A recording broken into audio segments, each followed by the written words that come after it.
Ito yung itsura sa corner ng sala namin. Ang gulo tignan, no? Actually, yung nasa baba niyan, cooler yan, tapos ginawa kong storage, tapos pinatukan ko rin ng bedside table. Naguguluhan na ako, masakit na siya sa mata. Kaya I've decided na itong cabinet na to, ito na lang yung ilalagay ko, ipapalit ko doon. Kasi at least ito, may mga storage siya, pinapakita ko.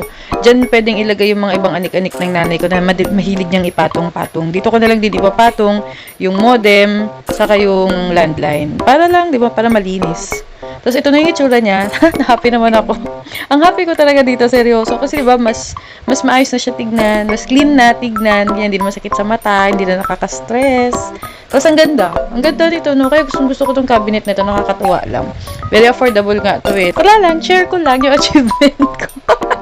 Gusto ko lang i-share yung nagawa ko. So, yun lang yung masashare kong ganap ko for that day. Medyo late to na-upload eh. Next time na lang ulit.